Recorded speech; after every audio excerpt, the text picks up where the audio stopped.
अहिल्यानगरसह इतर जिल्ह्यात मोटारसायकल चोरी करणाऱ्या सराईत आरोपींच्या टोळीला स्थानिक गुन्हे शाखेच्या पथकाने अटक केली असून त्यांच्याकडून 8,70,000 रुपये किमतीच्या 8 मोटारसायकल जप्त करण्यात आल्या आहेत। अहिल्यानगर जिल्ह्यातील पोलीस स्टेशनला मोठ्या प्रमाणावर मोटारसायकल चोरीचे गुन्हे नाउघड असल्याने पोलीस अधीक्षक यांनी स्थानिक गुन्हे शाखेस नाउघड मोटारसायकल चोरी गुन्ह्याचा समांतर तपास करून गुन्हे उघडकीस आणण्याचे आदेश दिले।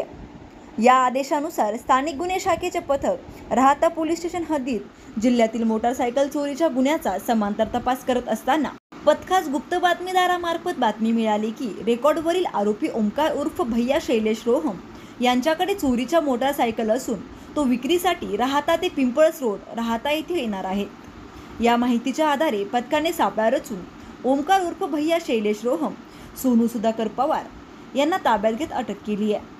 ही कारवाई पोलीस अधीक्षक सोमनाथ घारगे यांच्या मार्गदर्शनाखाली स्थानिक गुन्हे शाखेचे पोलीस निरीक्षक दिनेश आहेर यांच्या पथकातील पोलीस उपनिरीक्षक तुषार धाकराव व पोलीस अंमलदार गणेश भिंगारदे, गणेश लोंडे, फुरकान शेख, सोमनाथ झांबरे, अशोक लिपणे, रणजित जाधव, रमेश राजा अत्तार, भगवान थोरात, सुनील मालनकर, अमृत आढाव, प्रशांत राठोड व महादेव भांड यांनी केली आहे। नाशिक जिल्ह्यातील सिन्नर पोलीस स्टेशन येथे एका युवकाचा खून झालेला होता। सदर खुनामध्ये भैया शैलेश रोहम तसेच सोनू पवार राहणार साकुरी तालुका राहाता हे सदर गुन्ह्यामध्ये फरार होते।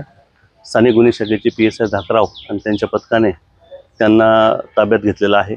ताब्यात घेऊन विचारपूस करता त्यांनी मोटरसायकल चोरीची पण कबुली दिलेली होती। त्याप्रमाणे त्यांच्याकडनं 8 मोटरसायकली या स्थानिक गुन्हे शाखेने हस्तगत केलेल्या आहेत।